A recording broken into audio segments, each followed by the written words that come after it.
Hello everybody and welcome to another edition of E-Programming. I am Cassie Olson and I am so excited about today's program, mostly because there's food involved. Growing up in the outdoors, my family did a ton of camping, and one thing that was always the best part of every weekend was the food. There are so many different ways to cook while you're out camping, whether it be right over the open flame, on a grill, or my personal favorite, in the Dutch oven. I'm gonna say it right off the bat, I am not an expert Dutch oven cooker. In fact, if you've ever been to any of my cooking programs before, you already know this. But sit back, hang on, we're gonna have fun today. As cool as it would be to host my own cooking show, it's not in the books. Dutch oven cooking makes me think that summer is right around the corner, and nothing goes with summer quite like an ice cold lemonade. So grab your beverage, sit back, and enjoy the ride as I give you a quick lesson on how to make cinnamon rolls in the Dutch oven. For this recipe, you are going to need a package of Rhodes frozen bread dough. You're going to want it thawed out, so put 2 of the loaves in the fridge overnight, and they're going to thaw without rising. You're also going to need a stick or 2 of butter. We'll start by melting 1, and we'll see how it goes from there. And then you're going to need brown sugar, regular sugar, and cinnamon. If you want, you can add pecans, but we're going to skip that step today because we live in a household with picky eaters. Also, to make the glaze, you're going to need powdered sugar, vanilla, and milk. Let's give it a go. First things first, let's go wash your hands. All right, hands are clean, and we are back in action. So take out your thawed out bread rolls, and then we're going to cut them into fourths. As you can see, I laid down tin foil. We're going to get to the importance of that in just a little bit. So, the reason I am not giving you the exact measurements as we go, I will post the actual recipe when we're done with this, but because I've never been really great at following instructions, so following recipes is not a simple task. I'm just kidding, I tried. So I'm cutting these into fourths, and these are going to be our pieces. I need you to roll them into like a snake-like figure, and we want them to be about 1.5 feet long. So I'm gonna roll these out, and I will be right back.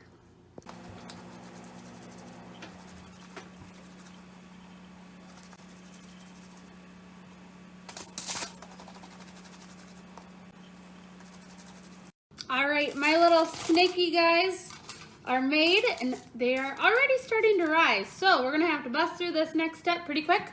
I melted a whole stick of butter. Now I love butter. So butter is one of those that you probably don't wanna listen to my recipe because the average human is gonna eat less butter than me. We're gonna coat these snaky things in a whole bunch of butter. Get them good and covered.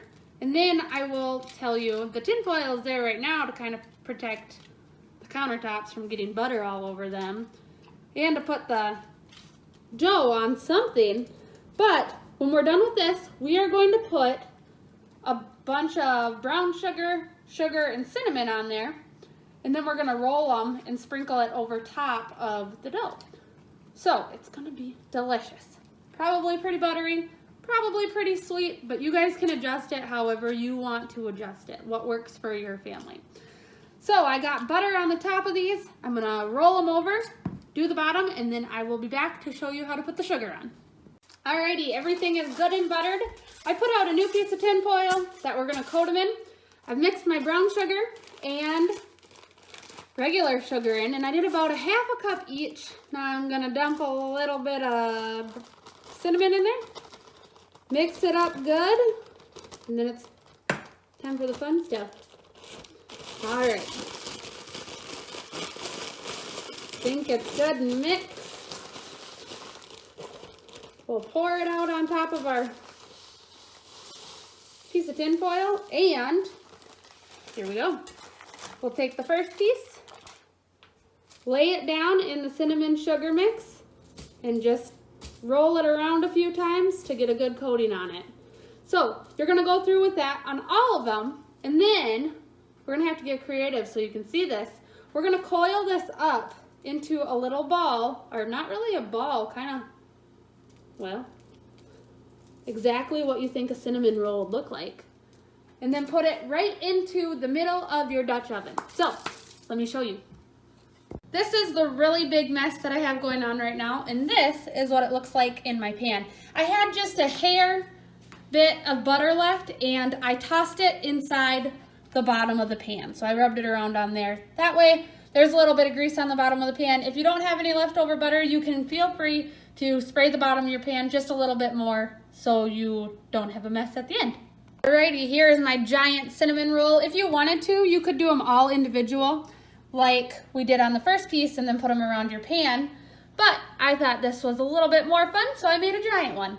Now with your extra sugar and cinnamon concoction, you're gonna wanna, well, that kind of was more of a dump than a sprinkle, but I don't care. You're gonna sprinkle that over the top. This is a 12-inch cast iron pan. They also have aluminum pans that are great, but there definitely is some pros and cons. The aluminum ones are a bit lighter, which is a pro. They're a little bit cheaper. They heat up faster, which is actually a pro and a con. I have found that stuff burns a lot easier in the aluminum pans than in this one, but that just could be because I'm not a pro as well. So these need to rise, and it'll take about 35 to 45 minutes to do so. And while that's rising, we're gonna go outside and start the coals. Before we go out and start the coals, I wanna teach you a really quick camping hack for fire starters. You're gonna need dryer lint, a toilet paper roll, egg cartons also work excellent, and wax. Paraffin wax is the best, but I don't have paraffin wax. However, I do have Scentsy wax. So, you're gonna take your toilet paper roll, fold the bottom so that it doesn't come all the way through, just like that. And then pour your wax, this could be a disaster, right over top, whoops, right over top of the dryer lint. There's more in there, but my wax wasn't all the way melted yet.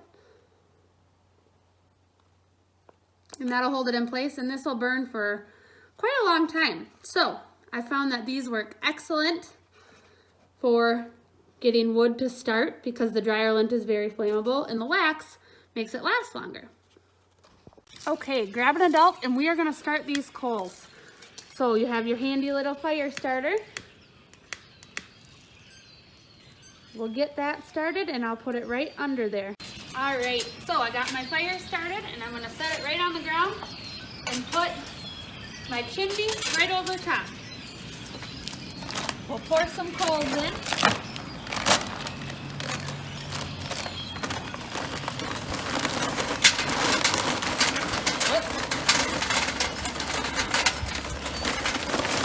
That will be plenty. Kind of made a mess. My fire went out, so I'm gonna restart that and I'll show you the after results. We're gonna let them warm up and start cooking, and our bread will be ready to go and all the way rose by the time the coals are good and white and hot. All right, we're gonna wanna cook these cinnamon rolls at 350 degrees for about 30 minutes or even a hair longer if we need to.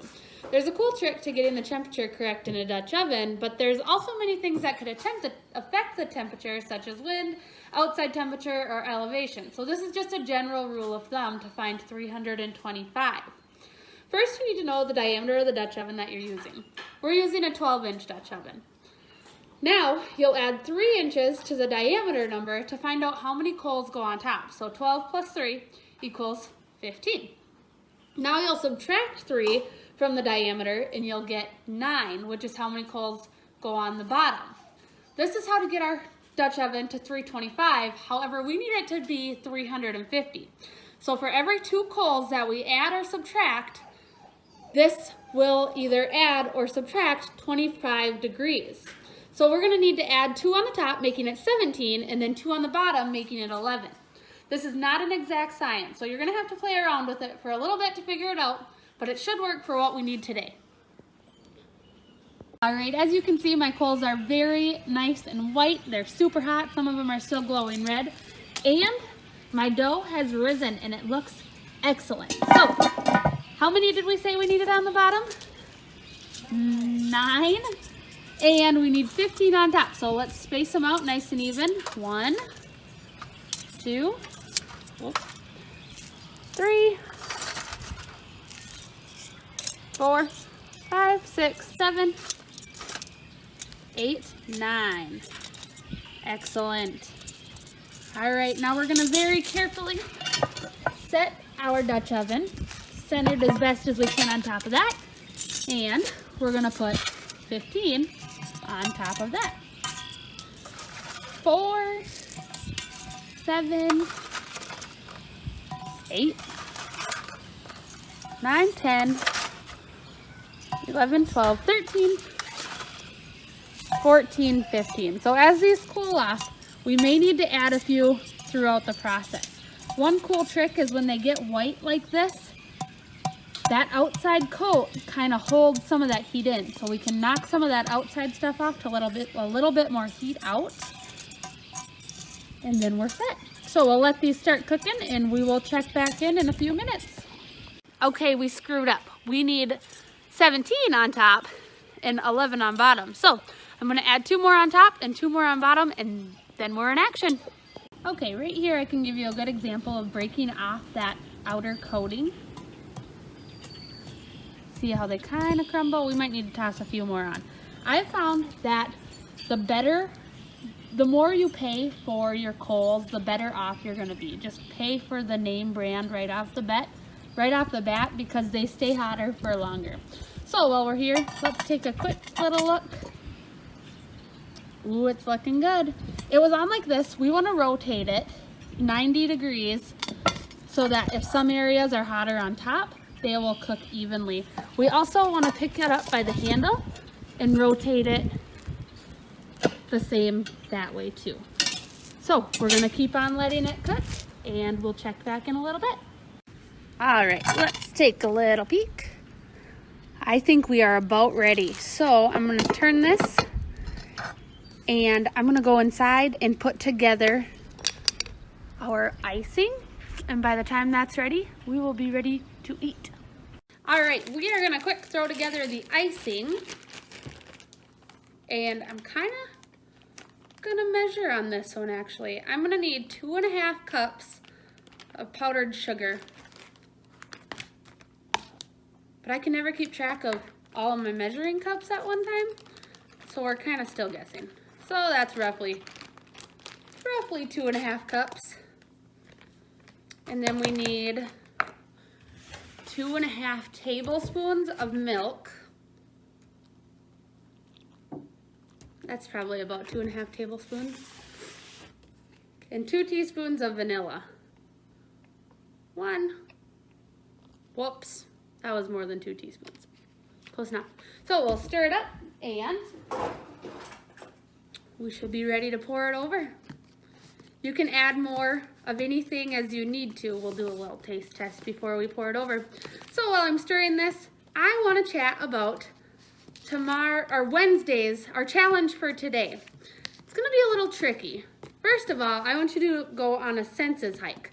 So I want you to go outside and use all 5 of your senses and see what you can hear, taste, see, smell, and feel. Remember, when we are tasting things, we probably don't want to taste things in nature. So we'll make some adjustments on that. Maybe just eat something from your kitchen. And I also, for this week, we're going to do a weekly challenge. I want you guys to be outside for 3 hours. It's supposed to be gorgeous, so get out and try your hardest to make that happen for 3 hours total. Enjoy the sunshine. I know you're really busy with schoolwork and everything else going on, but it'll be really good for you. So get outside and enjoy it.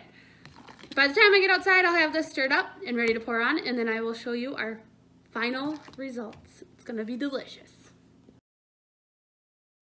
All right, so I took the cinnamon roll out of the Dutch oven because it was gonna be a really big mess if not, and I didn't even burn the bottom. So that's pretty spectacular. My icing is ready to go on.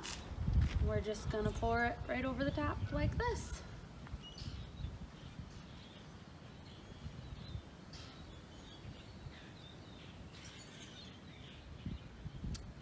And our caramel rolls, our cinnamon rolls are ready to roll. Get it? Get the joke there?